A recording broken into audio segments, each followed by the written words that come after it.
Good morning students. So, ఈ రోజున మన టాపిక్ వచ్చేసి capital budgeting. So, capital budgeting చాలా ఇంపార్టెంట్ టాపిక్. ఈ క్యాపిటల్ బడ్జెటింగ్‌నే మనం ఏమంటామంటే ఇన్వెస్ట్‌మెంట్ డెసిషన్స్ అంటామనమాట. సో, చూడండి ఇన్వెస్ట్‌మెంట్ డెసిషన్స్. సో, చూడండి ఇన్వెస్ట్‌మెంట్ డెసిషన్స్. ఇన్వెస్ట్‌మెంట్ అంటే ఏంటి? ఇన్వెస్ట్‌మెంట్ అంటే ఏంటి? సో, మీరు మీ దగ్గర ఉండే ఫండ్స్‌ని లాంగ్ టర్మ్ అసెట్స్‌గా కన్వర్ట్ చేయడం అనమాట. సో, మీ దగ్గర ఉండే ఫండ్స్ ఎయిదర్ అది ఐడియల్ ఫండ్స్ కావచ్చు, లేకపోతే మీరెక్కడి నుంచైనా బార్గెనింగ్ చేసి, బారోయింగ్ చేసి తీసుకొనొచ్చిన ఫండ్స్ కావచ్చు. ఏవైనా సరే మీ దగ్గర ఉండే ఫండ్స్‌ని మీరేం చేయాలి? లాంగ్ టర్మ్ ఫిక్స్డ్ అసెట్స్‌లో మీరు ఇన్వెస్ట్ చేయాలి. Sir why long term fixed assets? So, ఇక్కడ చూడండి. మీరు షార్ట్ టర్మ్ అసెట్స్‌లో ఇన్వెస్ట్ చేశారనుకోండి. అది వితిన్ 1 ఇయర్ లోపల క్యాష్ ఆర్ క్యాష్ ఈక్వివలెంట్స్‌గా కన్వర్ట్ అయిపోతుంది.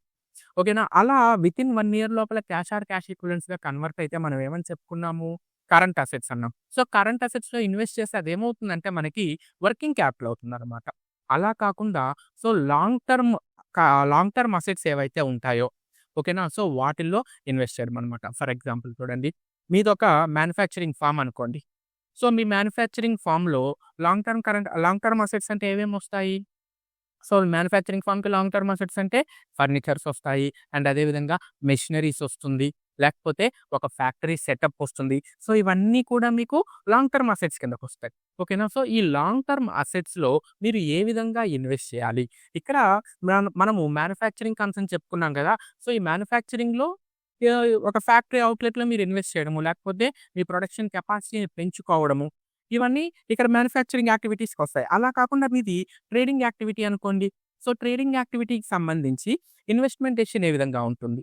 చూడండి. ఒక లాజిక్ చెప్తాను చూడండి. ఇప్పుడు మీరేం చేస్తున్నారు అంటే ట్రేడింగ్ యాక్టివిటీస్‌కి సంబంధించి ఒక సూపర్ మార్కెట్‌ని మీరు స్టార్ట్ చేస్తున్నారు. ఓకేనా? సో, ఈ సూపర్ మార్కెట్‌కి సంబంధించి మీరు ఒకరిని బ్రాండ్ అంబాసిడర్‌గా మీరు తీసుకుంటున్నారనుకోండి. సో, అది కూడా అంటే ఆ బ్రాండ్ అంబాసిడర్ మీద మీరు పెట్టే ఇన్వెస్ట్‌మెంట్ కూడా మీకిక్కడ క్యాపిటల్ బడ్జెటింగ్ డెసిషన్స్‌లో వస్తుందనమాట. ఎందుకు? మీరు over a period of years మీరేం చేస్తారు? ఆ బ్రాండ్ అంబాసిడర్‌ని యూజ్ చేసుకుంటూ ఉంటారు గదా! సో, దానివల్ల మీకేమవుతుంది? రెవెన్యూ అనేది జనరేట్ అవుతూ ఉంటుంది. సో, ఇక్కడ ఇన్వెస్ట్‌మెంట్ డెసిషన్స్‌లో మీరు మెయిన్‌గా చూసుకోవాల్సిందేంటి? సో, ఏ ఏ ఏ ఏ అసెట్స్ మీద మీరు ఇన్వెస్ట్ చేయడం వల్ల మీకు కంటిన్యూయస్ ఫ్లో ఆఫ్ ఇన్‌కమ్ అనేది జనరేట్ అవుతుంది అనేదైతే మీరు చూసుకోవాలనమాట. ఫర్ ఎగ్జాంపుల్ చూడండి. ఇందాక మనం మ్యానుఫ్యాక్చరింగ్ కన్సర్న్‌కి సంబంధించిన ఎగ్జాంపుల్ చెప్పుకున్నాం గదా! ఏం చెప్పుకున్నాము? మీరొక న్యూ ఫ్యాక్టరీ అవుట్‌లెట్‌ని స్టార్ట్ చేస్తున్నారు. It is a capital budgeting decision. So, new factory అవుట్‌లెట్‌ని ఎందుకు స్టార్ట్ చేస్తారు? దానివల్ల మీ ప్రొడక్షన్ కెపాసిటీ పెంచుకోవాలి. సో, ప్రొడక్షన్ కెపాసిటీ పెరిగితే మీ అవుట్‌పుట్ పెరుగుతుంది. మీ అవుట్‌పుట్ పెరిగితే మీ సేల్స్ అనేవి పెరుగుతాయన్నమాట. సో, వన్స్ మీ సేల్స్ అనేది పెరగడం స్టార్ట్ అయిందనుకోండి ఏమవుతుంది? మీరు ఎక్కువ ప్రాఫిట్‌ని గెయిన్ అవ్వగలరు. ఓకేనా? So, you have to make more profit than the previous one. ఓకేనా? అదే విధంగా మీరొక బ్రాండ్ అంబాసిడర్‌ని రిక్రూట్ చేసుకుంటున్నారు. ఒక బ్రాండ్ అంబాసిడర్‌ని పెట్టుకుంటున్నారు మార్కెటింగ్ కోసము. సో, ఆయన వల్ల కూడా ఏమవుతుంది? మీ సేల్స్ అనేవి ఎక్స్‌ట్రాక్ట్ అవుతాయన్నమాట. సో, దానివల్ల ఏమవుతుంది? మీ ప్రాఫిట్ అనేది పెరిగే అవకాశం అనేది ఉంటుంది. ఓకేనా? అదే విధంగా ఏదైనా హోర్డింగ్స్ పెట్టిస్తున్నారు. అది కూడా క్యాపిటల్ బడ్జెటింగే. ఓకేనా? దాన్ని కూడా మీరు క్యాపిటల్ బడ్జెటింగ్ డెసిషన్ కిందనే తీసుకోవాలన్నమాట. సో, ఇక్కడ క్యాపిటల్ బడ్జెటింగ్‌లో ఏం చేయాలి అంటే, క్యాపిటల్ బడ్జెటింగ్ డెసిషన్స్ అప్పుడు మీరేం చేయాలి అంటే, మీ దగ్గర ఉండే ఫండ్స్‌ని మీరేం చేస్తున్నారు? అసెట్స్‌గా కన్వర్ట్ చేస్తున్నారు. మీ దగ్గర ఉండే ఫండ్స్‌ని అసెట్స్‌గా కన్వర్ట్ చేస్తున్నారు. సో, ఈ ప్రాసెస్‌లో విచ్ వన్ ఈస్ బెటర్? ఓకేనా? సో, ఇక్కడ మీకు చాలా రకాల ఆల్టర్‌నేటివ్స్ ఉంటాయన్నమాట. సో, ఈ అసెట్స్‌లో మీకు చాలా రకాల ఆల్టర్‌నేటివ్స్ ఉంటాయి. ఓకేనా? ఈ ఆల్టర్‌నేటివ్స్‌లో మీకు ఏది బెటరు అని చెప్పి ఎవాల్యుయేట్ చేస్తారు. సో, దీన్ని బేస్ చేసుకొని మనం క్యాపిటల్ బడ్జెటింగ్ అంటే ఏం చెప్పుకుంటాము? Capital budgeting is a process of long range planning involving investment of funds in long term activities whose benefits are expected over the years. So, చూడండి మీరు క్యాపిటల్ బడ్జెటింగ్ అంటే ఏం చెప్పాలంటే ముందుగా మీరు గుర్తుపెట్టుకోవాల్సిన పాయింట్స్ ఏంటంటే, క్యాపిటల్ బడ్జెటింగ్ అంటే investment of funds investment of funds in long term. ఓకేనా? సో, మీరు లాంగ్ టర్మ్ ఇన్వెస్ట్‌మెంట్ అనేది మీ ఫండ్స్ అనేది ఇన్వెస్ట్‌మెంట్లు చేయాలన్నమాట. అదే విధంగా whose a benefits are expected over a years. So, మీరు ఇన్వెస్ట్ చేసిన అసెట్ వల్ల కావచ్చు, లేకపోతే ప్రాజెక్ట్ వల్ల కావచ్చు, మీకు బెనిఫిట్స్ ఓన్లీ 1 ఇయర్ వస్తే సరిపోతుందా? కాదు. ఓకేనా? సో, కొన్ని సంవత్సరాల పాటు మీకు వాటి వల్ల బెనిఫిట్స్ అనేవి వస్తూ ఉండాలి. అంటే ఇప్పుడు ఫర్ ఎగ్జాంపుల్ చూడండి. సో, మీ దగ్గర 3 ఆల్టర్‌నేటివ్స్ ఉన్నాయి. Alternative 1, alternative 2, alternative 3. ఓకేనా? మీరేం చేస్తున్నారు అంటే మీ దగ్గర ఒక 10 క్రోర్స్ ఉన్నాయి.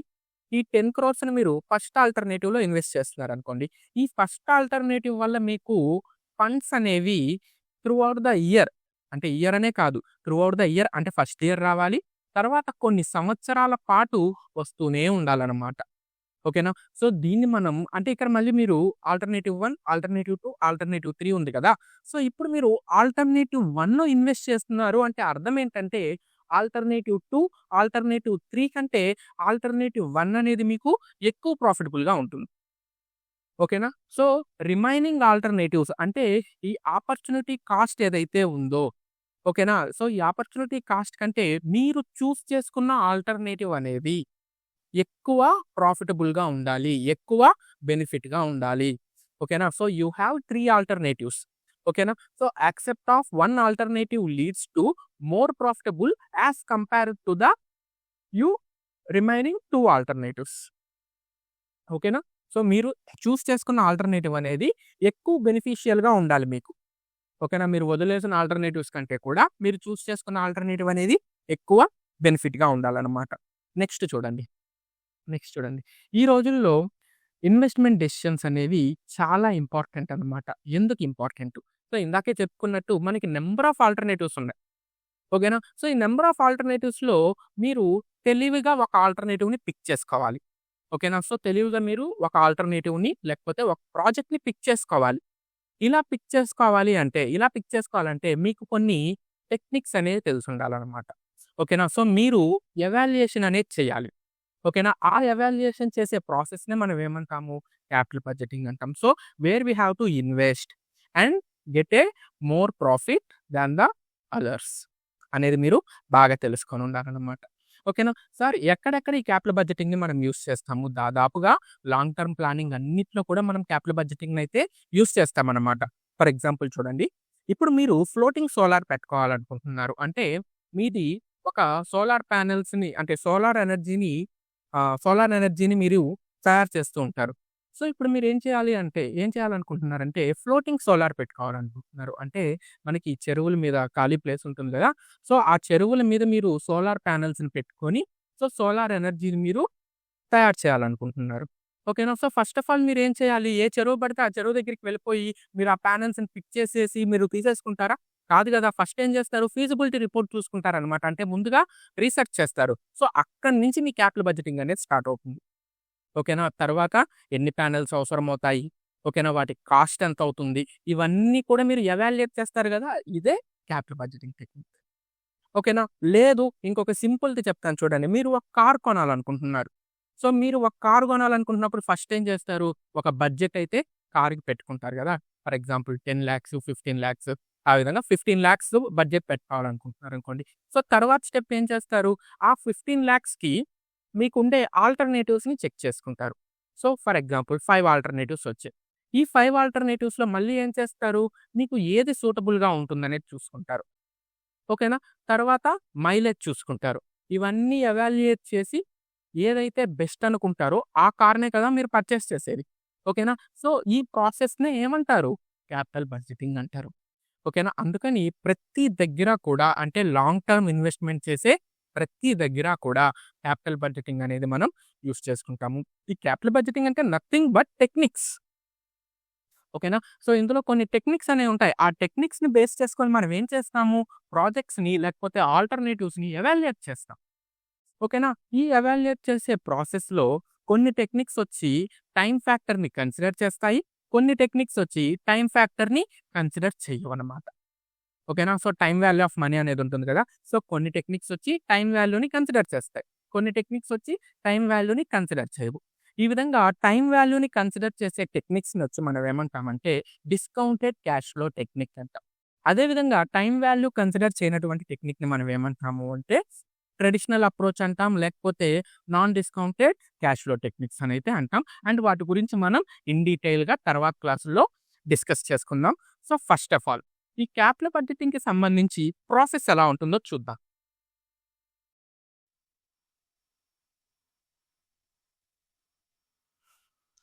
సో, చూడండి. First project planning. ఫస్ట్ ప్రాజెక్ట్‌ని మనం ఏం చేస్తాం? ప్లాన్ చేస్తాం. తర్వాత ప్రాజెక్ట్‌ని ఎవాల్యుయేట్ చేస్తాం. Project evaluation.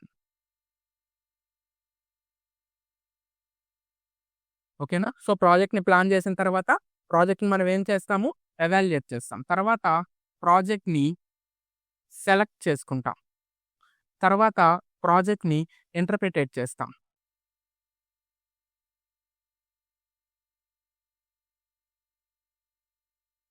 ఓకేనా? తర్వాత ప్రాజెక్ట్‌ని కంట్రోల్ చేస్తాం.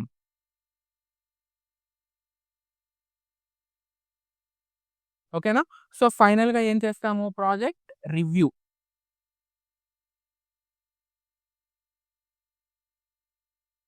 అండ్ ఫైనల్లీ టాప్ మేనేజ్మెంట్‌కి ఫీడ్‌బ్యాక్ అనేది ఇస్తామనమాట.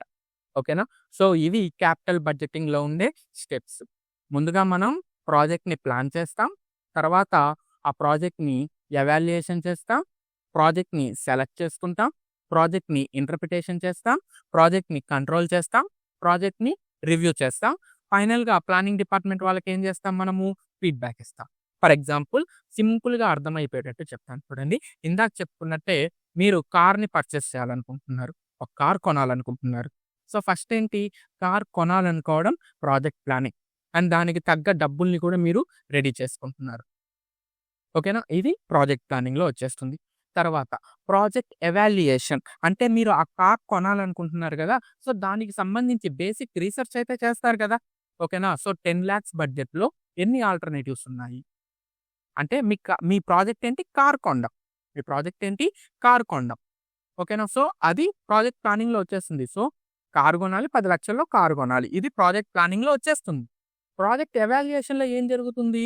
ఆల్టర్‌నేటివ్స్ ఏమున్నాయి? అంటే మీ ప్రాజెక్ట్‌కి తగ్గ ఆల్టర్‌నేటివ్ ఏముంది? అని చెప్పి మీరు చూసుకుంటారు గదా! సో, ఆ ఆల్టర్‌నేటివ్స్ అన్నిటిని ఏం చేస్తారు? ఎవాల్యుయేట్ చేస్తారు. ఒక కార్ 9,00,000కి రావచ్చు. ఒక కార్ 10కి రావచ్చు. ఒక కార్ 8కి రావచ్చు. ఓకేనా? అండ్ ఒక్కొక్క కారుకి సంబంధించి మైలేజ్ చూసుకుంటారు. ఓకేనా? ఎక్స్‌ట్రా ఫీచర్స్ చూసుకుంటారు. ఇవన్నీ కూడా మీకు ప్రాజెక్ట్ ఎవాల్యుయేషన్‌లో వచ్చేస్తుంది. సో, మీరేం చేస్తారు? ఒక కార్‌నైతే సెలెక్ట్ చేసుకుంటారు గదా! అది ప్రాజెక్ట్ సెలక్షన్.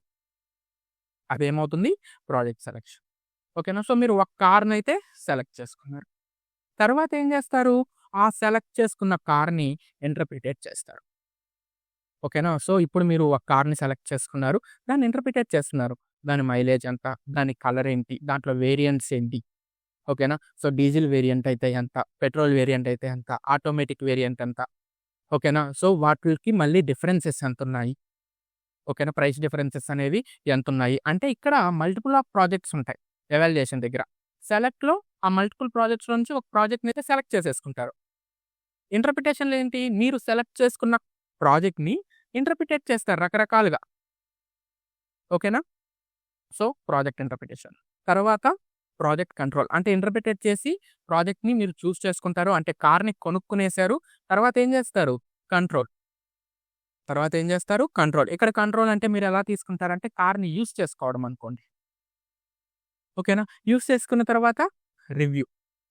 రివ్యూ చేస్తారు. ఓకేనా? కార్ ఎలా ఉంది? బాగుందా? బాలేదా? అదేవిధంగా ప్రాజెక్ట్ కంట్రోల్ అంటే ఏంటి? మీరు సెలెక్ట్ చేసుకున్న ప్రాజెక్ట్‌ని యూజ్ చేసుకోవడం మొదలుపెడతారు. ఆర్ ప్రొడక్షన్ యాక్టివిటీస్‌ని స్టార్ట్ చేసేస్తారు. స్టార్ట్ చేసేసిన తర్వాత రివ్యూ. ఓకేనా? అసలు ఆ కార్ బాగుందా? బాలేదా? మీ స్పెసిఫికేషన్స్‌కి తగ్గట్టే ఉందా?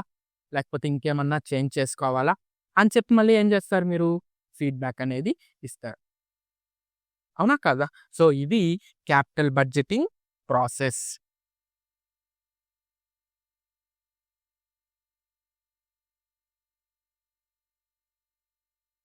ఓకేనా? సో, క్యాపిటల్ బడ్జెటింగ్ ప్రాసెస్ చూడండి. Project planning, project evaluation, project selection, project interpretation, project control, project review, ఫైనల్‌గా ఫీడ్‌బ్యాక్ అనేది చాలా ఇంపార్టెంట్ అన్నమాట. ఓకేనా? సో, ఫీడ్‌బ్యాక్ అనేది చాలా ఇంపార్టెంట్. ఓకేనా? సో, ఇదంతా కూడా మీకు క్యాపిటల్ బడ్జెటింగ్‌లో ప్రాసెస్ అన్నమాట. ఓకేనా? అర్థమైందా? సో, నెక్స్ట్ చూడండి classification of capital budgeting decisions. ఓకేనా? సో, క్యాపిటల్ బడ్జెటింగ్ డెసిషన్స్‌ని ఏ విధంగా మనం క్లాసిఫై చేసుకోవచ్చు? సో, చూడండి 2 టైప్స్‌గా మనం క్లాసిఫై చేసుకోవచ్చు. On the basis of firm existence and on the basis of decision making. ఓకేనా? సో, చూడండి on the basis of firm existence మీకు 2 ఆల్టర్‌నేటివ్స్ ఉంటాయి. ఏంటి? కాస్ట్ రిడక్షన్ అంటే కాస్ట్‌ని ఎలా తగ్గించుకోవాలి? అదే విధంగా రెవెన్యూ ఎక్స్‌పాన్షన్ రెవెన్యూని ఎలా పెంచుకోవాలి? సో, చూడండి ఫార్మ్ ఎగ్జిస్టెన్స్‌లో ఎప్పుడుంటుంది? జనరల్‌గా ఫార్మ్ అనేది ఎగ్జిస్టెన్స్‌లో ఎప్పుడుంటుంది? ఏదైనా ఒక ఫార్మ్ కంటిన్యూయస్‌గా లాసెస్‌లో ఉందనుకోండి. ఆ ఫార్మ్ అనేది ఎగ్జిస్టెన్స్‌లో ఉంటుందా? ఉండదు కదా! ఎవరన్నా బిజినెస్ లాస్ రావాలి అని చెప్పి స్టార్ట్ చేస్తారా? లేదు కదా! సో, ఫార్మ్ ఎగ్జిస్టెన్స్‌లో ఉండాలి అంటే ఆ ఫార్మ్ అనేది ప్రాఫిట్ జోన్‌లో ఉండాలి. ఓకేనా? So, if a firm gets a profit then only it exist. ఓకేనా? కంటిన్యూయస్‌గా లాసుల్లో ఉందనుకోండి ఫార్మ్ అనేది ఎగ్జిస్టెన్స్‌లో ఉంటుందా? ఉండే అవకాశం లేదు గదా! అండ్ ప్రాఫిట్స్ అనేది ఏ విధంగా జనరేట్ అవుతూ ఉంటుంది? సో, ప్రాఫిట్స్ అనేవి ఎలా జనరేట్ అవుతుంటాయి జనరల్‌గా? సేల్స్ ఎక్కువ అవుతూ ఉంటే ప్రాఫిట్స్ జనరేట్ అవుతాయి సార్. కరెక్టే. బానే ఉంది. సేల్స్ ఎక్కువ చేసుకుంటూ ఉంటే మీకు ప్రాఫిట్స్ అనేవి జనరేట్ అవుతూ ఉంటాయి. కానీ, కానీ సేల్స్ ఎక్కువగా ఉన్నాయి. కాస్ట్ కూడా ఎక్కువగా ఉంది. ప్రాఫిట్ అనేది ఎక్కువగా ఉంటుందా? ఉండదు గదా!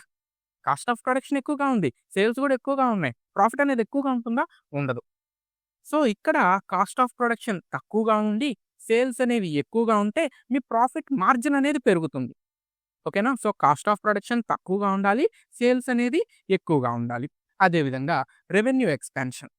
ఓకేనా? సో, మీరు మీ రెవెన్యూని కూడా పెంచుకోవాలి. అంటే నాట్ ఓన్లీ సేల్స్ ఇంకేదన్నా ఆల్టర్‌నేటివ్స్ ద్వారా, లేకపోతే సేల్స్ ద్వారా కానీ, మీ రెవెన్యూని ఎక్కువ చేసుకోవాలనమాట. ఈ సిట్యుయేషన్స్‌లో మీరు ఎక్కువ ప్రాఫిట్స్‌లో అయితే ఉంటారనమాట. సో, ఫస్ట్ చూడండి కాస్ట్ రిడక్షన్. సో, మీరు కాస్ట్ అనేది ఎలా తగ్గించుకుంటారు?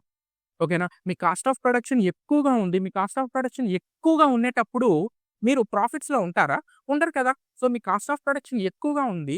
మీరేం చేయాలి? ఆ కాస్ట్ ఆఫ్ ప్రొడక్షన్‌ని తగ్గించుకోవాలి. ఎలా తగ్గించుకుంటారు? రీప్లేస్‌మెంట్.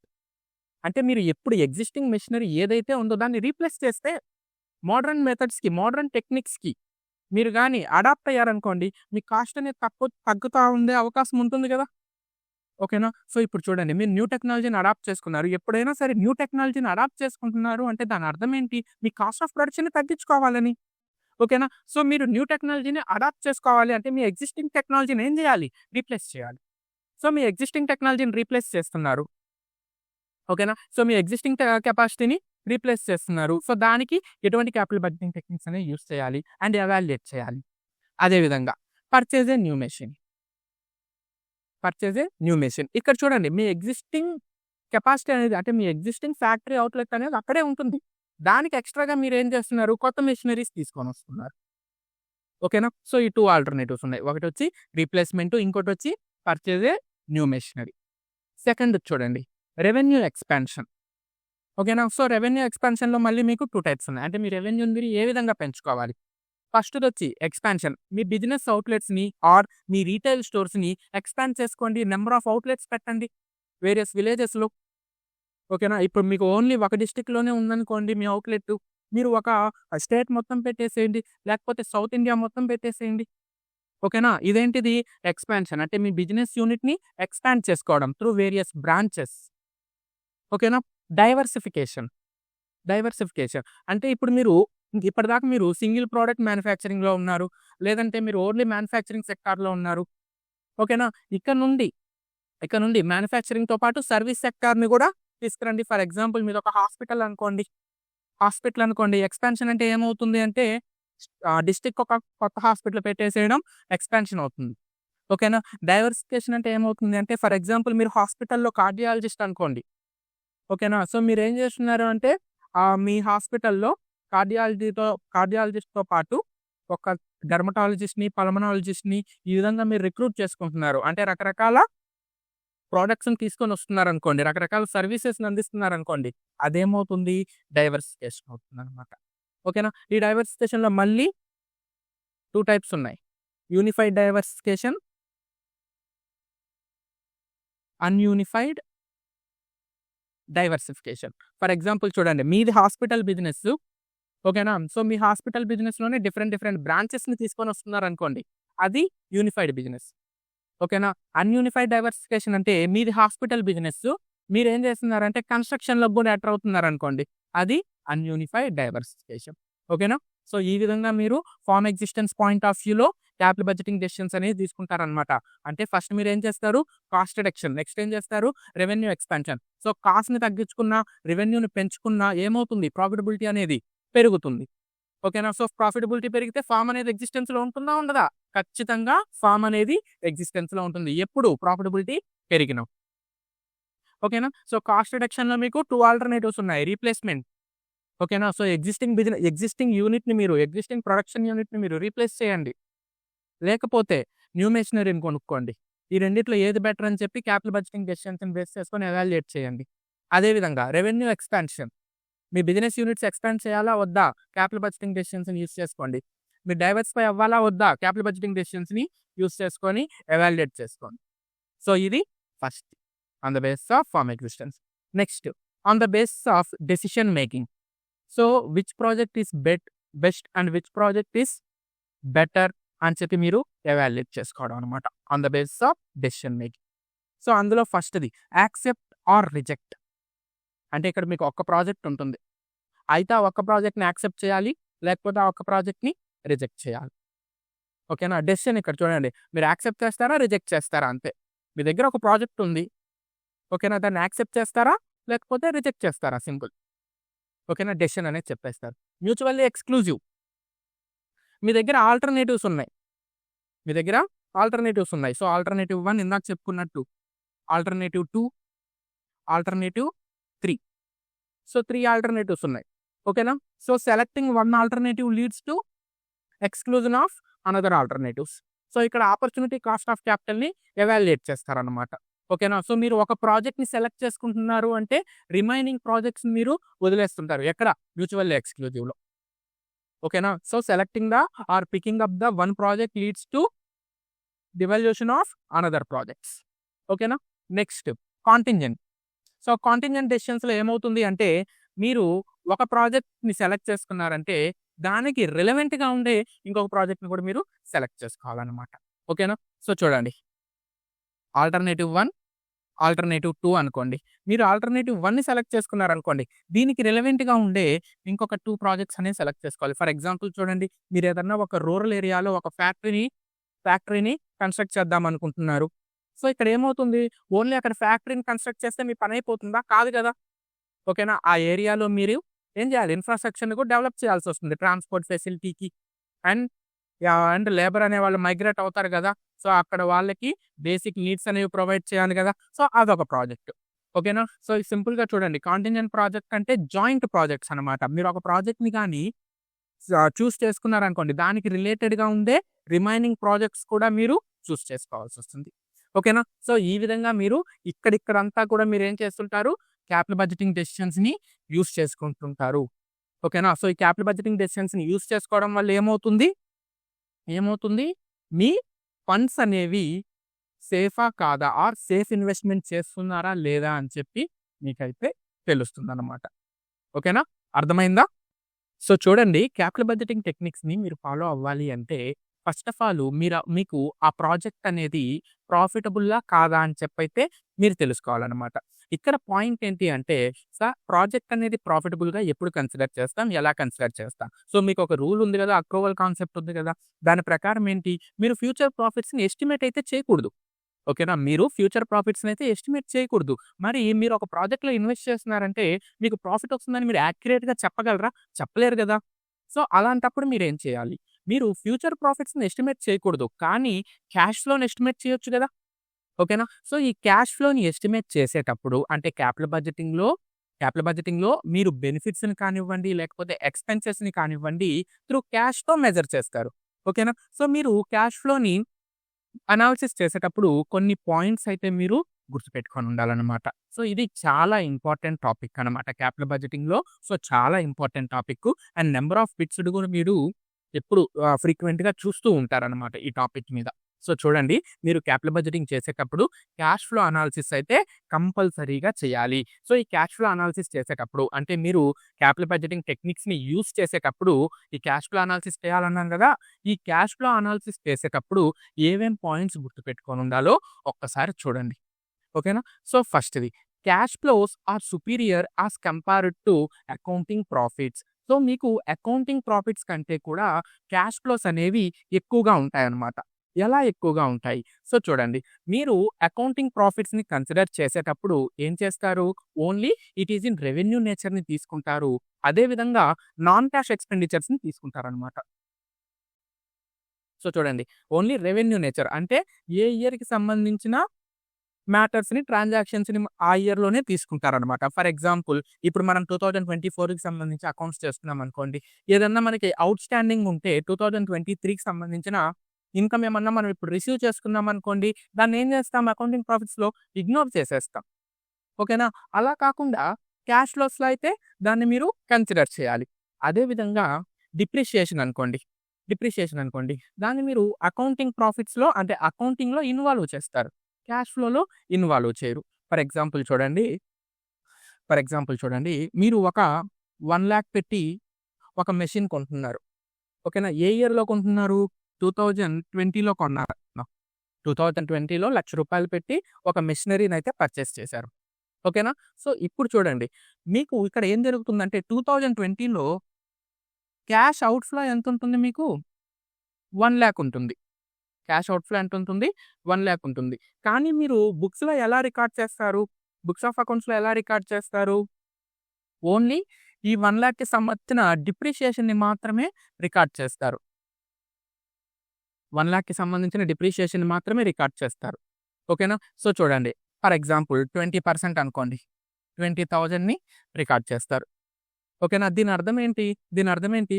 ఈ పైదుండేది క్యాష్ ఫ్లో అనాలిసిస్ అనుకోండి. క్యాష్ ఫ్లో ప్రకారము మీకు రూ. 1,00,000 ఔట్‌ఫ్లో అయ్యింది. ఓకేనా? అదే అకౌంట్స్ ప్రకారము మీరెంత ఖర్చు పెట్టారు అంటే 20,000 ఖర్చు పెట్టారు. ఓకేనా? సో, ఇక్కడ మీకు డిఫరెన్స్ అనేది అర్థమవుతుందనుకుంటున్నాను. సో, చూడండి క్యాష్‌లో మీకు 1,00,000 ఔట్‌ఫ్లో ఉంది. కానీ మీరు అకౌంటింగ్‌కొచ్చేటప్పటికి 20,000 మాత్రమే ఖర్చు పెట్టారు. సో, దీన్ని బట్టి మీకేమర్థమవుతుంది? Cash flows are superior as compared to accounting profits. ఓకేనా? అదే విధంగా, ప్రీపెయిడ్ ఇన్‌కమ్ ఏమన్నా ప్రీపెయిడ్ ఎక్స్‌పెన్సెస్ ఏమన్నా ఉన్నాయి. దాన్ని మీరేం చేస్తారు? క్యాష్ ఔట్‌ఫ్లోగా ట్రీట్ చేస్తారు క్యాష్ ఫ్లో అనాలిసిస్‌లో. ఓకేనా? అదే అకౌంటింగ్‌కొచ్చేటప్పటికి ఏం చేస్తారు? ప్రీపెయిడ్ ఎక్స్‌పెన్సెస్‌ని అసెట్ వైపు రాసుకుంటారు. ఓకేనా? సో, దీన్ని బట్టి ఏమర్థమవుతుంది మీకు? అకౌంటింగ్ ప్రాఫిట్స్ కంటే క్యాష్ ఫ్లోస్ అనేవి ఎక్కువగా ఉంటాయన్నమాట. ఇంకొక ఎగ్జాంపుల్ చూద్దాము. చూడండి. సో, ఈ ఎగ్జాంపుల్‌తో మీకు ఇంకొంచెం క్లియర్‌గా అర్థమవుతుందన్నమాట. ఓకేనా? సో, చూడండి. మీకు క్వెషన్‌లో నెట్ ప్రాఫిట్ ఇచ్చాడు. క్వెషన్‌లో నెట్ ప్రాఫిట్ 5,00,000 ఇచ్చాడు. ఓకేనా? తర్వాత దీనికి రిలవెంట్‌గా డిప్రిసియేషన్ 10,000 ఇచ్చాడు. ప్రీపెయిడ్ ఎక్స్‌పెన్సెస్ 5,000 ఇచ్చారు. ఇప్పుడు మిమ్మల్ని క్యాష్ ఫ్లో కనుక్కోమంటున్నారు. సో, ఏ విధంగా కనుక్కుంటారు? చూడండి. సో, క్యాష్ ఫ్లో కనుక్కునేటప్పుడు ఇండైరెక్ట్ మెథడ్‌లో చూడండి నెట్ ప్రాఫిట్ తీసుకుంటారు. ఎంత తీసుకుంటారు? 5,00,000. డిప్రిషియేషన్ వల్ల మీకు క్యాష్ ఔట్‌ఫ్లో ఏమన్నా ఉంటుందా? డిప్రిషియేషన్ అనేది నాన్ క్యాష్ ఎక్స్‌పెండిచర్ గదా! అంటే డిప్రిషియేషన్ మీకు లాస్ అయినా సరే, దాన్ని మీరు పీ&ఎల్ అకౌంట్‌లో డెబిట్ సైడ్ చూపిస్తున్నా సరే, దానివల్ల మీకు డబ్బులైతే ఖర్చవ్వవు. ఓకేనా? అంటే ఇక్కడ చూడండి డిప్రిషియేషన్ వల్ల మీకు 10,000 క్యాష్ ఫ్లో అనేది తగ్గిపోయినట్టు చూపిస్తారు. సారీ 10,000 ప్రాఫిట్ అనేది తగ్గిపోయింది అని చూపిస్తున్నారు. కానీ యాక్చువల్‌గా చూసుకుంటే డిప్రిషియేషన్ వల్ల 10,000 ఖర్చు అవుతున్నాయా మీకు? అవ్వట్లేదు గదా! సో, కాబట్టి డిప్రిషియేషన్‌ని ఏం చేయాలి? యాడ్ చేసుకోవాలి. Prepaid expenses. సో, చూడండి జనరల్‌గా ప్రీపెయిడ్ ఎక్స్‌పెన్సెస్‌ని మనం ఏం చేస్తాము? రిలవెంట్ ఎక్స్‌పెన్సెస్‌లో నుంచి రిలవెంట్ ఎక్స్‌పెన్సెస్‌ని మనం యాడ్ చేసుకుంటాము. అదేవిధంగా బ్యాలెన్స్ షీట్‌లో అసెట్ సైడ్ చూపిస్తాము. ఓకేనా? దీనివల్ల క్యాష్ ఔట్‌ఫ్లో ఉంటుందా లేదా? ఖచ్చితంగా క్యాష్ అవుట్‌ఫ్లో ఉంటుంది. మనకి పీఎన్ఎల్ అకౌంట్‌లో కూడా పడుతుంది. కాబట్టి దీన్ని మీరేమి అడ్జస్ట్ చేయాల్సిన అవసరం లేదు. ఓకేనా? సో, ఇప్పుడు చూడండి. మీకు మీ దగ్గర క్యాష్ ఎంతుంది? 5,10,000 ఉంది. 5,10,000 ఉంది. సో, దీన్ని బట్టి ఏమర్థమవుతుంది? అకౌంటింగ్ ప్రాఫిట్స్ కన్నా కూడా క్యాష్ ఫ్లోస్ అనేవి సుపీరియర్‌గా ఉంటాయి. ఓకేనా? సో, మీరు క్యాపిటల్ బడ్జెటింగ్ చేస్తునేటప్పుడు దేనికి ఎక్కువ ఇంపార్టెన్స్ ఇవ్వాలి? అకౌంటింగ్ ప్రాఫిట్స్‌కి ఇంపార్టెన్స్ ఇవ్వాలా? లేకపోతే క్యాష్ ఫ్లోకి ఇంపార్టెన్స్ ఇవ్వాలా? అంటే క్యాష్ ఫ్లోస్‌ని మాత్రమే మీరు కన్సిడర్ చేయాలన్నమాట. ఓకేనా? అకౌంటింగ్ ప్రాఫిట్స్‌ని మీరు కన్సిడర్ చేయకూడదు. అందుకే ఫినాన్షియల్ మేనేజ్మెంట్‌లో చూడండి, మీరు ఎక్కడా కూడా ప్రాఫిట్స్‌నైతే తీసుకోరనమాట. ఓకేనా? మీరెక్కడా కూడా ప్రాఫిట్స్‌నైతే తీసుకోరు. కేవలం డివిడెండ్ డెసిషన్స్ అటువంటి వాటిల్లో మాత్రమే మీరు ప్రాఫిట్స్‌ని తీసుకుంటారు. అంతేగాని ఇంకేదన్నా మీరు అనలైజ్ చేస్తున్నప్పుడు, ఓకేనా? లేకపోతే అనాలిసిస్ చేస్తున్నప్పుడు మీరు ప్యూర్‌గా క్యాష్ ఫ్లోస్‌ని మాత్రమే కన్సిడర్ చేస్తారు. అకౌంటింగ్ ప్రాఫిట్స్‌ని మీరు కన్సిడర్ చేయకూడదు. ఓకేనా? ఎందుకు అంటే ఏదన్నా ప్రాజెక్ట్ అనేది మీకు వర్తా కాదా అని చెప్పి ఎలా తెలుస్తుందో చెప్పండి? సో, ఏదన్నా ప్రాజెక్ట్ వర్తా కాదా అని ఎలా తెలుస్తుంది? దాని ద్వారా వచ్చే క్యాష్ నుండి తెలుస్తుంది. ఓకేనా? ఆ క్యాష్ అనేది ఎక్కువగా ఉంది. టైం అనేది తక్కువగా ఉంది. అంటే తక్కువ టైంలో ఎక్కువ క్యాష్ వస్తుంటే ఖచ్చితంగా ఆ ప్రాజెక్ట్‌ని మనం ఏం చేస్తాం? యాక్సెప్ట్ చేస్తాం. లేదు అనుకుంటే తక్కువ ఇన్వెస్ట్‌మెంట్‌కి ఎక్కువ ప్రాఫిట్స్ వస్తుంటే ఆ ప్రాజెక్ట్‌ని ఏం చేస్తాం? యాక్సెప్ట్ చేస్తాం. అవునా? కాదా? అంతేగాని మీరు దాంట్లో నెట్ ప్రాఫిట్‌ని కానీ కన్సిడర్ చేశారనుకోండి, ఓకేనా? ఇక్కడ మళ్ళీ డెసిషన్స్ అనేవి చేంజ్ అయిపోతూ ఉంటాయి. ఓకేనా? సో, అందుకని చెప్పి మీరు క్యాపిటల్ బడ్జెటింగ్ యూజ్ చేసేటప్పుడు మీరు ఖచ్చితంగా ఏం చేయాలి? క్యాష్ ఫ్లోస్‌ని మాత్రమే కన్సిడర్ చేయాలన్నమాట. అకౌంటింగ్ ప్రాఫిట్స్‌నైతే మీరు తీసుకోకూడదు. ఇది చాలా ఇంపార్టెంట్. ఓకేనా? సో, ఫస్ట్ పాయింట్ అర్థమైందా? So, you have to only consider cash flows instead of net profits. So, మీరు నెట్ ప్రాఫిట్స్‌ని గాని కన్సిడర్ చేశారు అంటే అందులో చాలా నాన్ క్యాష్ ఎక్స్‌పెండిచర్స్ అనేవి ఉంటాయి. ఓకేనా? సో, మీరు అవన్నీ కన్సిడర్ చేస్తున్నట్టే. సో, దానివల్ల మీకు యాక్చువల్ క్యాష్ మీ దగ్గర ఉండేదానికి, అదే విధంగా బుక్ ప్రాఫిట్స్‌కి చాలా డిఫరెన్స్ ఉంటుంది. ఓకేనా? ఆ డిఫరెన్స్ వల్ల మీరు సరైన డెసిషన్ తీసుకోకపోవచ్చు. అందుకని మీరేం చేయాలి? క్యాష్ ఫ్లోస్‌ని మాత్రమే కన్సిడర్ చేయాలి. అగైన్ ఐ రిపీట్, క్యాష్ ఫ్లోస్‌ని మాత్రమే కన్సిడర్ చేయాలి. అకౌంటింగ్ ప్రాఫిట్స్‌ని మీరు కన్సిడర్ చేయకూడదు. నెక్స్ట్ పాయింట్ చూడండి. Consider incremental cash flows only. So, incremental cash flows only అంటే whichever is related to the project we have to consider only that. ఓకేనా? So, a cash flow అయితే మనం తీసుకోబోయే ప్రాజెక్ట్‌కి లేదంటే మనం తీసుకున్న ప్రాజెక్ట్‌కి రిలేటెడ్‌గా ఉంటుందో దాన్ని మాత్రమే మీరు కన్సిడర్ చేయాలన్నమాట. ఓకేనా? సో, ఏ క్యాష్ ఫ్లో అయితే మనకి రిలేటెడ్‌గా ఉంటుందో దాన్ని మాత్రమే మీరు కన్సిడర్ చేయాలి. ఓకేనా? ఏదేదో క్యాష్ ఫ్లోస్ ఉంటాయి. దాన్ని మీరు కన్సిడర్ చేయకూడదు. సో, ఆర్గనైజేషన్ అన్నాక రకరకాల క్యాష్ ఫ్లోస్ అనేవి ఉంటాయి కదా! వేటిని మీరు కన్సిడర్ చేయకూడదు. ఓకేనా? ఏ క్యాష్ ఫ్లో అయితే మీకు మీ ప్రాజెక్ట్‌కి తగినట్టు, మీ ప్రాజెక్ట్‌కి రిలేటెడ్‌గా, మీ ప్రాజెక్ట్‌కి ఇన్సిడెంటల్‌గా ఉంటుందో ఆ క్యాష్ ఫ్లోస్‌ని మాత్రమే మీరు కన్సిడర్ చేయాలి. ఫర్ ఎగ్జాంపుల్ చూడండి. సేల్స్ 1,00,000 ఉంది.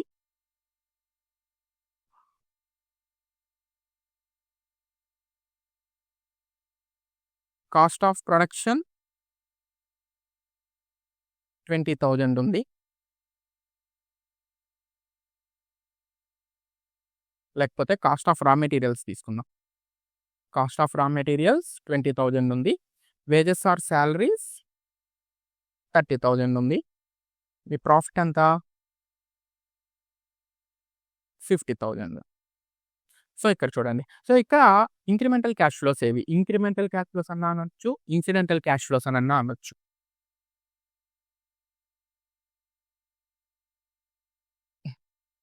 ఓకేనా? సో, చూడండి. సేల్స్ 1,00,000 ఉంది. కాస్ట్ ఆఫ్ రా మెటీరియల్స్ 20,000 ఉంది. ఓకేనా? ఇప్పుడు మీరు రా మెటీరియల్స్‌ని కొంటేనే కదా వాటిని మీరు ఫినిష్డ్ గూడ్స్‌గా కన్వర్ట్ చేయగలరు. ఫినిష్డ్ గూడ్స్ అయిన వాటిని సేల్ చేయగలరు. కాబట్టి ఈ కాస్ట్ ఆఫ్ రా మెటీరియల్స్ అనేవి ఇన్సిడెంటల్ టు ద సేల్స్. దీంట్లో ఏమన్నా డౌట్ ఉందా? ఏం లేదు. తర్వాత వేజెస్. వేజెస్ 30,000. ఇవి ఇన్సిడెంటలా? అవును. ఇవి ఇన్సిడెంటలే. ఎప్పుడు? ఎప్పుడు? ఇక్కడుండే లేబర్ అంతా కూడా ఈ సేల్స్‌కి అయ్యే ఫినిష్డ్ గూడ్స్ ఉంటాయి గదా! వాటి ప్రొడక్షన్ ప్రాసెస్‌లో పాల్గొన్నప్పుడు మాత్రమే ఇవి ఇన్సిడెంటల్. ఓకేనా?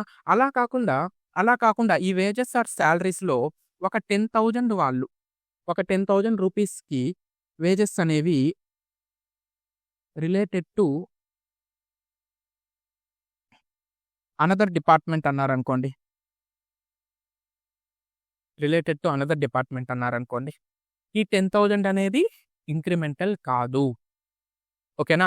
సో, ఇక్కడ చూడండి వేజెస్ ఆర్ సాలరీస్ 30,000 అన్నారు గదా! ఈ 30,000 ఎంటైర్‌గా ఈ మ్యానుఫ్యాక్చరింగ్ ప్రాసెస్‌కి యూజ్ చేసుకుంటే అవి మాత్రమే ఇన్సిడెంటల్. అలా యూజ్ చేసుకోకపోతే అవి ఇన్సిడెంటల్ అయితే కాదు. ఓకేనా? కొన్ని కొన్ని సార్లు ఐడియల్ టైమ్ ఉంటుందన్నమాట. అంటే ఎంప్లాయీస్ కొన్ని కొన్ని సార్లు ఖాళీగా ఉంటారు. ఓకేనా? సో, వాళ్ళని మనము ఇన్సిడెంటల్‌గా తీసుకోవచ్చా? తీసుకోకూడదు. వాళ్ళకిచ్చే బెనిఫిట్స్ అనేవి మీరు ఇన్సిడెంటల్‌గా తీసుకోకూడదు. ఎక్కువగా ఇది మనం సాఫ్ట్‌వేర్ కంపెనీస్‌లో చూస్తూ ఉంటామన్నమాట. సో, కొంతమంది సాఫ్ట్‌వేర్ ఎంప్లాయీస్ ఏం చేస్తుంటారు? బెంచ్ మీద ఉంటారు. ఓకేనా? సో, వాళ్ళకిస్తుండే సాలరీస్ అనేవి మీరు రిలేటెడ్ టు ప్రాజెక్ట్‌కి అంటే ప్రాజెక్ట్‌ని ఎవాల్యుయేట్ చేసేటప్పుడు వాళ్ళకిచ్చే సాలరీస్‌ని మీరు కన్సిడర్ చేయాలా? చేయాల్సిన అవసరం లేదు. ఓకేనా? సో, మీరు ఓన్లీ దేన్ని కన్సిడర్ చేయాలి? ఇన్సిడెంటల్ క్యాష్ ఫ్లోస్‌ని మాత్రమే కన్సిడర్ చేయాలన్నమాట. అంటే ప్రాజెక్ట్‌కి ఏవైతే క్యాష్ ఫ్లోస్ రిలేటెడ్‌గా ఉంటాయో వాటిల్ని మాత్రమే మీరు కన్సిడర్ చేయాలి. ఓకేనా? అలా కాకుండా అన్ని క్యాష్ ఫ్లోస్‌ని మీరు కన్సిడర్ చేశారనుకోండి, ఆ ప్రాజెక్ట్‌కి తగ్గట్టు ఉండదు గదా! ఫర్ ఎగ్జాంపుల్ మీరు ఒక కారు కొనాలనుకుంటున్నారు. ఓకేనా? సో, ఆ కార్‌కి ఇన్సిడెంటల్‌గా ఏమేం క్యాష్ ఫ్లోస్ ఉంటాయి? ఆ క్యాష్ ఫ్లో అనేది ఇన్‌ఫ్లో కావచ్చు, అవుట్‌ఫ్లో కావచ్చు. ఓకేనా? ఆ కార్‌కి రిలేటెడ్‌గా ఏమేం క్యాష్ ఫ్లోస్ ఉంటాయి? అది మాత్రమే మీరు తీసుకోవాలి. ఓకేనా? ఫర్ ఎగ్జాంపుల్ కార్‌ని తీసుకున్నారు. కార్‌ని తీసుకున్నప్పుడు మీరు ఒక షెడ్ తీసుకోవాలి. అంటే కార్‌కి షెడ్ అనేది కన్‌స్ట్రక్షన్ చేయాలి. Which is incidental. ఓకేనా? ఆ కార్‌కి క్లీనింగ్ ప్రాసెస్‌లు, వాషింగ్ ఇవన్నీ ఉంటాయి గదా! అవి గూడా ఇన్సిడెంటలే. ఓకేనా? ఆ కార్‌కి ఒక డ్రైవర్‌ని పెట్టుకున్నారు. అది కూడా ఇన్సిడెంటలే. ఓకేనా? ఆ కార్‌కేమన్నా మిర్రర్స్ అలాంటి స్పెషల్ అట్రాక్షన్స్ పెట్టిచ్చారు. అవి కూడా ఇన్సిడెంటలే. ఓకేనా? ఇక్కడ మీరేం తీసుకోవాలి? రిలేటెడ్‌వి మాత్రమే తీసుకోవాలి. అన్‌రిలేటెడ్‌వి తీసుకోకూడదు. అన్‌రిలేటెడ్‌వి మీరు తీసుకోకూడదు. ఓకేనా? నెక్స్ట్ చూడండి. Cash flows after talks. ఓకేనా? సో, క్యాష్ ఫ్లోస్ ఆఫ్టర్ టాక్స్‌ని మీరు కన్సిడర్ చేయాలన్నమాట. అంటే టాక్స్ పే చేసిన తర్వాత వచ్చిన క్యాష్ ఫ్లోస్‌ని మాత్రమే మీరు కన్సిడర్ అయితే చేయాలన్నమాట. ఓకేనా?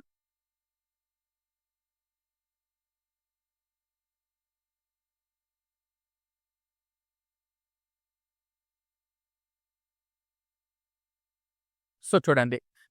క్యాష్ ఫ్లోస్ ఆఫ్టర్ టాక్స్‌ని మాత్రమే మీరు కన్సిడర్ చేయాలి. అంటే టాక్స్ పే చేసేసిన తర్వాత మిగిలింది మాత్రమే మీరు యూజ్ చేసుకోవాలన్నమాట. ఓకేనా? Next consider depreciation. ఓకేనా? సో, మీరు ఖచ్చితంగా అయితే ఏం చేయాలి? డిప్రిషియేషన్‌నయితే కన్సిడర్ చేయాలన్నమాట. సో, ఇది ఏ విధంగా వస్తుంది? చూడండి. చూడండి. ఈ 3, 4 పాయింట్స్ రిలేటెడ్‌గా ఉంటాయి. చూడండి. Cash flows before talks and depreciation. ఓకేనా? సో, టాక్స్, డిప్రిషియేషన్ ముందుండే క్యాష్ ఫ్లోస్‌ని తీసుకోండి. అందులో నుంచి డిప్రిషియేషన్‌ని లెస్ చేసేసేయండి. లెస్ చేసేసేయండి. ఏమొస్తుంది మీకు?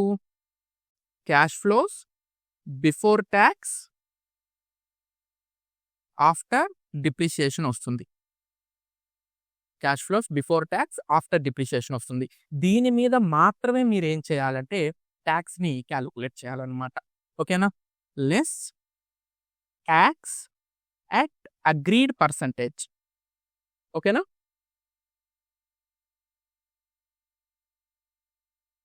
ఇప్పుడేమొస్తుందంటే cash flows after tax and depreciation ఒస్తుంది. Cash flows after tax and depreciation ఒస్తుంది. దీనికి ఏం చేయాలంటే మీరు డిప్రిషియేషన్‌ని యాడ్ చేసుకోవాలి అగైన్ ఇది ఇంపార్టెంట్. దీన్నేం చేయాలి మీరు? డిప్రిషియేషన్‌ని యాడ్ చేసుకోవాలి. ఎందుకు? ఇందాకే చెప్పుకున్నాం గదా! డిప్రిషియేషన్ అనేది నాన్ క్యాష్ ఎక్స్‌పెండిచర్. డిప్రిషియేషన్ ఏమవుతుంది? నాన్ క్యాష్ ఎక్స్‌పెండిచర్ అవుతుందన్నమాట. సో, దానివల్ల మీకు క్యాష్ అవుట్‌ఫ్లో ఉండదు. కానీ ఎందుకు సార్ ఇక్కడ మళ్ళీ లెస్ చేసాము. లెస్ చేసిన అమౌంట్ మీద మీరు టాక్స్ ఎందుకు కాలిక్యులేట్ చేశారు? ఒక్కసారి చూడండి. ఒక్కసారి చూడండి. మీకొక రూల్ తెలుసు గదా! ఇన్‌కమ్ ఎక్కువగా ఉంటే, క్యాష్ ఫ్లోస్ ఎక్కువగా ఉంటే, ప్రాఫిట్ ఎక్కువగా ఉంటే, టాక్స్ ఎక్కువగా ఉంటుంది. అవునా కాదా? సో, ఇక్కడ మీరు డిప్రిషియేషన్ తీసేసారు. డిప్రిషియేషన్ తీసేసారు. దానివల్ల ఇక్కడ టాక్స్ కూడా తగ్గే అవకాశం ఉంటుంది గదా! టాక్స్ తగ్గే అవకాశం ఉంటుంది గదా! ఎందుకిలాగా? ఎందుకిలాగా అంటే, మీరు ప్రపంచంలో ఏ ఇన్‌కమ్ టాక్స్ యాక్ట్‌నైనా ఒకసారి గమనించండి. ఏ ఇన్‌కమ్ టాక్స్ యాక్ట్‌లో అయినా డిప్రిషియేషన్‌కి ఖచ్చితంగా ఎగ్జంప్షన్ ఉంటుంది. డిప్రిషియేషన్‌కి ఖచ్చితంగా ఎగ్జంప్షన్ ఉంటుందన్నమాట. దాన్ని మీరు క్యాష్ చేసుకుంటున్నారు. ఓకేనా? సో, ఇన్‌కమ్ టాక్స్ యాక్ట్‌లో డిప్రిషియేషన్‌కి ఖచ్చితంగా ఎగ్జంప్షన్ ఉంటుంది. మన ఇండియాలో కూడా డిప్రిషియేషన్‌కి అండర్ సెక్షన్ 28 ప్రకారము ఎగ్జంప్షన్ అయితే ఉంది. ఓకేనా? సో, దాన్ని మీరేం చేసుకోవాలి? యూజ్ చేసుకోవాలి. ఓకేనా? అంటే డిప్రిషియేషన్ వల్ల మీకేమవుతుంది? టాక్స్ అనేది తగ్గుతుంది. ఓకేనా? ఎక్కువ టాక్స్ పడకుండా డిప్రిషియేషన్ మిమ్మల్ని కాపాడుతుంది కదా! అందుకని డిప్రిషియేషన్‌ని మీరేమంటారంటే టాక్స్ షీల్డ్ అంటారు. సో, హెవీ టాక్సెస్ మీరు పే చేయకుండా డిప్రిషియేషన్ మీకు యూజ్ అవుతుందనమాట. దానివల్ల డిప్రిషియేషన్‌ని మీరేమంటారు? టాక్స్ షీల్డ్ అంటారు. కానీ ఈ డిప్రిషియేషన్ వల్ల యాక్చువల్‌గా తీసుకుంటే క్యాష్ అవుట్‌ఫ్లో అయితే ఉండదు గదా! అందుకని డిప్రిషియేషన్‌ని ఫైనల్‌గా అంటే టాక్స్ పే చేసేసిన తర్వాత డిప్రిషియేషన్‌ని ఏం చేస్తారు? మళ్ళీ యాడ్ చేసేసుకుంటారు. ఓకేనా? ఫర్ ఎగ్జాంపుల్ చూడండి. 1,00,000 rupees me cash flow before talks and depreciation. దాంట్లో నుంచి డిప్రిషియేషను 10,000 తీసేసేయండి. 90,000 cash flows before talks and after depreciation. దీని మీద మీరు టాక్స్ అనేది కాలిక్యులేట్ చేయాలి. ఓకేనా? దీని మీద టాక్స్ ఒక 30% తీసుకుందాం. ఓకేనా? సో, 27,000 టాక్స్ పోతుంది. ఓకేనా? సో, 90,000లో 27,000 టాక్స్ తీసేస్తే 63,000 cash flows after tax and before depreciation. Next ఈ 10,000 డిప్రిషియేషన్ ఉంది కదా! దీన్నేం చేయాలి మీరు? యాడ్ చేసుకోవాలి. యాడ్ చేసుకుంటే మీ దగ్గర యాక్చువల్‌గా ఎంత క్యాష్ ఉందో వచ్చేస్తుంది. 73,000 మీ దగ్గర యాక్చువల్‌గా క్యాష్ ఉంది. దీన్ని కన్సిడర్ చేసుకోవాలి. అంటే ఇక్కడ డిప్రిషియేషన్‌ని మీరు ఎలా యూజ్ చేసుకుంటున్నారు? టాక్స్ షీల్డ్ లాగా యూజ్ చేసుకుంటున్నారు. క్యాష్ ఫ్లోస్ ఎప్పుడు తీసుకుంటున్నారు? ఆఫ్టర్ టాక్స్ తీసుకుంటున్నారు. సో, 3, 4 పాయింట్స్ అర్థమైందా? క్యాష్ ఫ్లోస్ ఎప్పుడు తీసుకోవాలి మీరు? టాక్స్ కట్టేసిన తర్వాత తీసుకోవాలి. టాక్స్ కట్టే ముందు ఏం చేయాలి? డిప్రిషియేషన్‌ని లెస్ చేయాలి. టాక్స్ కట్టే ముందు డిప్రిషియేషన్‌ని లెస్ చేయాలి. ఎందుకు లెస్ చేయాలి? ఎందుకు లెస్ చేయాలి? డిప్రిషియేషన్‌కి ఎగ్జంప్షన్ ఉంది. డిప్రిషియేషన్‌కి ఇన్‌కమ్ టాక్స్ యాక్ట్‌లో ఎగ్జంప్షన్ ఉంది. దాన్ని మీరు యూజ్ చేసుకోవాలి. ఖచ్చితంగా మీరు ప్రాజెక్ట్ మీద మీరు ఇన్వెస్ట్ చేస్తున్నారు అంటే which is manufacturing related to project అయితే ఖచ్చితంగా మీరు ఒక అసెట్‌ని కొంటున్నారు. అసెట్ మీద డిప్రిషియేషన్ వస్తుంది. డిప్రిషియేషన్ మీద టాక్స్ అయితే మీకు ఎగ్జంప్షన్ ఉంది. దాన్ని యూజ్ చేసుకోవాలి మీరు. అర్థమవుతుందా? So, consider depreciation. So, depreciation మీరు ఖచ్చితంగా కన్సిడర్ చేయాలి. డిప్రిషియేషన్‌ని ఖచ్చితంగా కన్సిడర్ చేస్తే మీకు టాక్స్ బెనిఫిట్ అనేదొస్తుంది. సో, హెవీ టాక్స్ ఇంపోజ్ అవ్వకుండా డిప్రిషియేషన్ మీకు యూజ్ అవుతుంది. అందువల్ల డిప్రిషియేషన్‌ని మీరేమంటారు? టాక్స్ షీల్డ్ అంటారు. అర్థమైందా? సో, క్యాష్ ఫ్లోస్ కన్సిడర్ చేసేటప్పుడు డిప్రిషియేషన్ కన్సిడర్ చేయాలా వద్దా? ఖచ్చితంగా కన్సిడర్ చేయాలి. టాక్స్ ఎప్పుడు హ్మ్. టాక్స్ ఎప్పుడు కాలిక్యులేట్ చేయాలి? క్యాష్ ఫ్లోస్‌లో నుంచి డిప్రిషియేషన్ తీసేసాక కాలిక్యులేట్ చేయాలి. తర్వాత మళ్ళీ ఏం చేయాలి? డిప్రిషియేషన్‌ని యాడ్ చేయాలి. అలా యాడ్ చేసిన క్యాష్ ఫ్లోస్‌ని మాత్రమే మీరు క్యాపిటల్ బడ్జెటింగ్‌లో కన్సిడర్ చేయాలి. అర్థమైందా? నెక్స్ట్ టాపిక్ చూడండి. Cash flows adjusted for side effects. ఓకేనా? సో, చూడండి మీరు ఒక ప్రాజెక్ట్ తీసుకుంటున్నారు అంటే దానివల్ల మీ ఆర్గనైజేషన్‌లో చాలా చేంజెస్ అనేవి జరగొచ్చు. ఓకేనా? సో, మీరు ఒక ప్రాజెక్ట్ అడాప్ట్ చేసుకుంటున్నారు అంటే దానివల్ల మీ ఆర్గనైజేషన్‌లో చాలా చేంజెస్ జరగొచ్చు. ఓకేనా? ఫర్ ఎగ్జాంపుల్ చూడండి. ఇప్పుడు ఒక కొత్త ప్రాజెక్ట్ తీసుకుంటున్నారు. మీ ఆర్గనైజేషన్‌లో 100 మెంబర్స్ ఎంప్లాయీస్ ఉన్నారనుకోండి. 100 ఎంప్లాయీస్ ఉన్నారు. సో, మీరొక కొత్త ప్రాజెక్ట్ తీసుకుంటున్నారు. ఓకేనా? ఆ కొత్త ప్రాజెక్ట్‌కి ఇంకొక మీకు 30 ఎంప్లాయీస్ కావాల్సొస్తుంది. ఓకేనా? సో, చూడండి. పాత ఎంప్లాయీస్ హైలీ పెయిడ్ అన్నమాట.